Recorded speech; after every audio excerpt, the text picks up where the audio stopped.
Et si je vous disais que votre passion, celle que vous considérez peut-être comme un simple hobby, pouvait devenir la clé de votre liberté financière?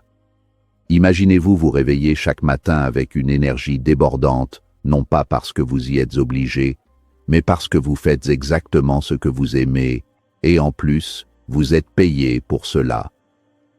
La vérité, c'est que la plupart des gens passent leur vie à travailler pour survivre, alors que quelques-uns choisissent de transformer leur passion en profit et changent complètement leur destin. Mais pourquoi eux et pas vous? Dans cette vidéo inspirée par les enseignements de Tony Robbins, vous allez découvrir une formule puissante, souvent ignorée, qui permet aux jeunes entrepreneurs de passer de zéro à une activité rentable. Restez jusqu'à la fin, car je vais vous révéler 5 leçons essentielles qui peuvent littéralement transformer votre manière de penser, d'agir et de créer de la valeur. Une seule de ces idées pourrait changer votre vie. Leçon 1. La clarté est votre super pouvoir. La clarté n'est pas un luxe, c'est la fondation même de toute entreprise pérenne. Dans un monde saturé de distractions et de sollicitations constantes, celui qui sait précisément où il va possède un avantage injuste sur la concurrence. La clarté commence par une introspection profonde. Il ne suffit pas de dire « j'aime le design » ou « je suis passionné par la cuisine ». Vous devez disséquer cette attirance jusqu'à en trouver l'atome central. Pourquoi cette discipline vous anime-t-elle? Est-ce le besoin de créer de l'ordre, le désir de transmettre une émotion ou la volonté de transformer la vie d'autrui?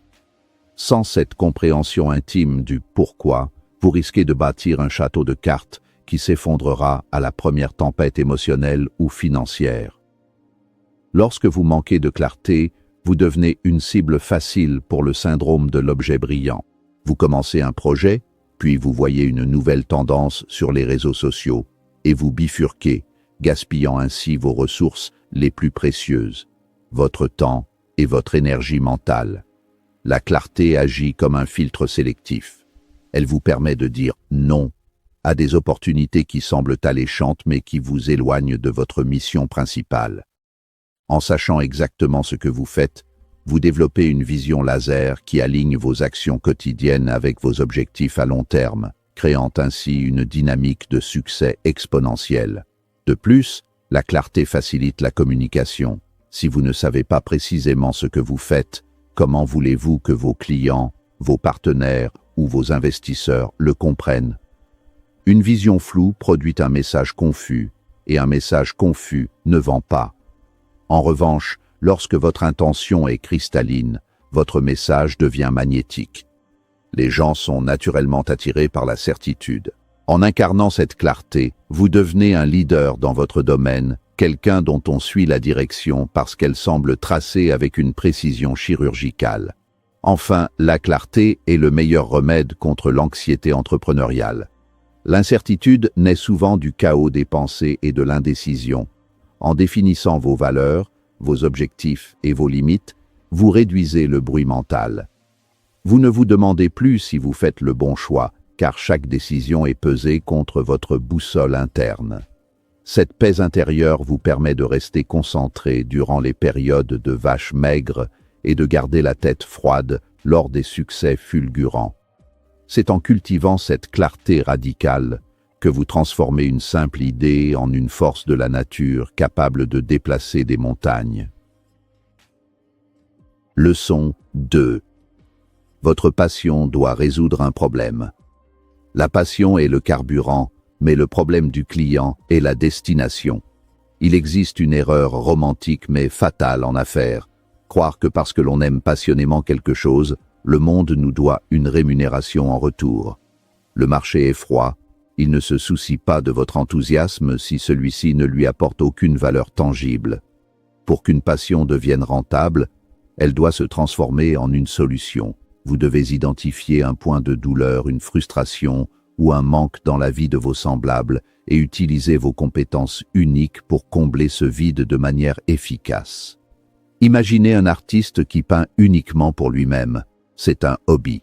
Imaginez maintenant ce même artiste utilisant son talent pour concevoir des identités visuelles qui aident les petites entreprises à gagner la confiance de leurs clients. C'est un business. La transition entre les deux réside dans l'empathie. Vous devez sortir de votre propre tête pour entrer dans celle de votre audience. Quels sont leurs problèmes nocturnes? Qu'est-ce qui les empêche de dormir? En quoi votre passion peut-elle être le remède à leur malaise? Si vous ne pouvez pas répondre à ces questions, votre passion restera une dépense au lieu de devenir un investissement. L'intersection entre ce que vous aimez et ce dont le monde a besoin est ce que les Japonais appellent l'ikigai. Mais d'un point de vue purement entrepreneurial, c'est votre zone de profit. Plus le problème que vous résolvez est douloureux ou complexe, plus la valeur de votre solution est élevée. La rentabilité n'est pas une question de chance, c'est une mesure de la valeur que vous injectez dans le système. En focalisant votre énergie sur la résolution de problèmes, vous ne cherchez plus des clients, ce sont les clients qui vous cherchent, car vous détenez la clé de leur libération ou de leur amélioration. En fin de compte, résoudre un problème avec passion crée une satisfaction double. D'une part, vous gagnez votre vie en faisant ce qui vous fait vibrer, et d'autre part, vous avez l'impact social de savoir que votre travail a une utilité réelle. Cela crée un cercle vertueux.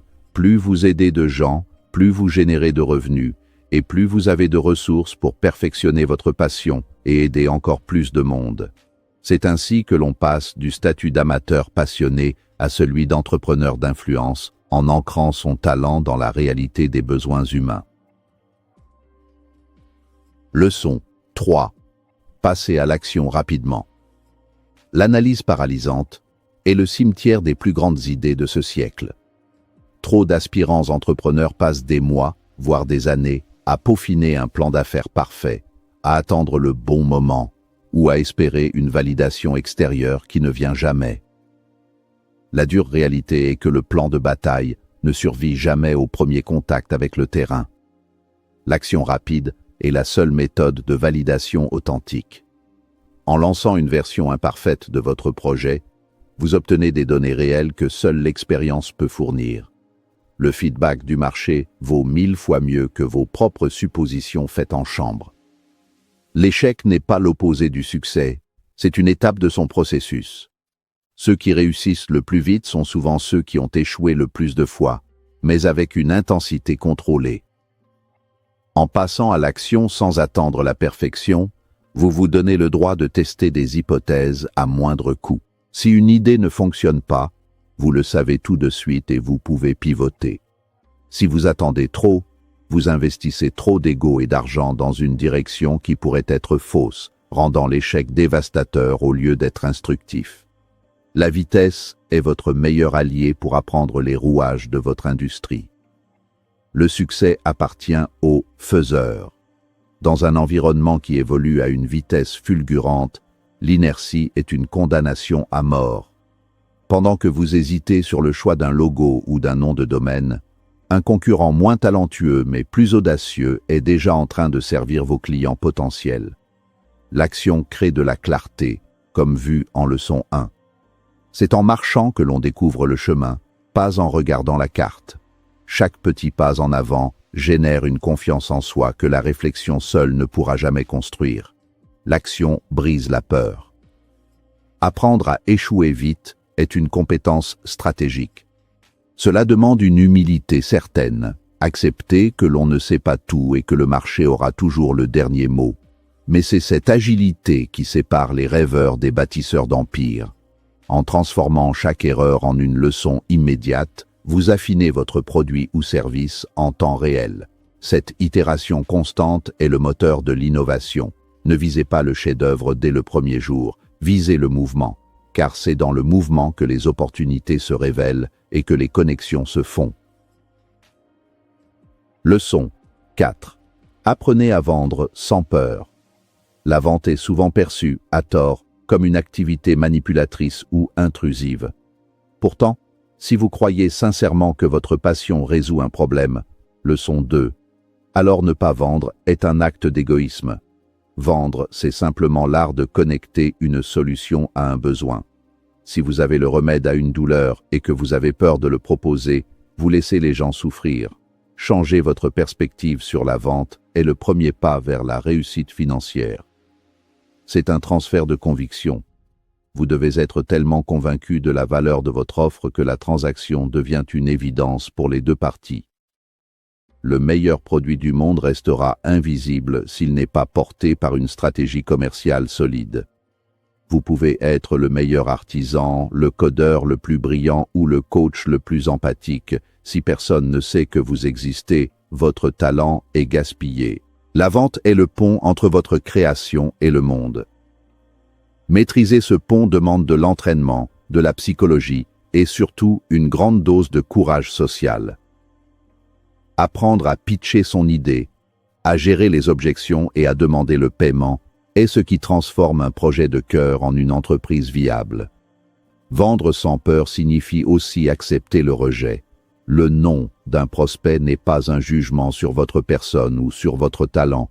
C'est simplement une indication que le moment n'est pas le bon ou que l'adéquation n'est pas parfaite. Plus vous collecterez de refus, plus vous vous rapprocherez du prochain « oui ». L'entrepreneur qui réussit est celui qui a désensibilisé son ego au rejet commercial. En voyant la vente comme un jeu de nombres et une opportunité de service, vous éliminez la pression et vous commencez à interagir avec vos clients de manière beaucoup plus authentique et détendue. La compétence de vente est transversale. Elle vous sert à convaincre des partenaires de vous rejoindre, à négocier avec des fournisseurs ou à motiver vos futurs employés. C'est le langage universel des affaires. En investissant dans votre capacité à communiquer la valeur, vous vous assurez une sécurité financière à vie. Peu importe les crises économiques, celui qui sait vendre saura toujours comment générer des ressources. Cultivez cet art avec fierté, car chaque vente réussie est la preuve que vous avez apporté un changement positif dans la vie de quelqu'un. Leçon 5. Développer un mindset de croissance. Le chemin de l'entrepreneuriat est pavé de défis imprévus, de déceptions et de moments de solitude. Ce qui distingue ceux qui abandonnent de ceux qui atteignent les sommets n'est pas l'absence d'obstacles, mais la structure de leur mentalité. Un mindset de croissance, concept popularisé par Carol Dweck, est la croyance fondamentale que vos capacités ne sont pas figées, mais qu'elles peuvent se développer par le travail et la persévérance. Là où un esprit fixe voit un échec comme une preuve d'incompétence, un esprit de croissance y voit un feedback nécessaire pour évoluer. Adopter cette mentalité transforme chaque difficulté en une salle de sport pour votre cerveau. Au lieu de vous demander « Pourquoi cela m'arrive-t-il ?», vous commencez à demander « Qu'est-ce que cette situation essaie de m'enseigner ?»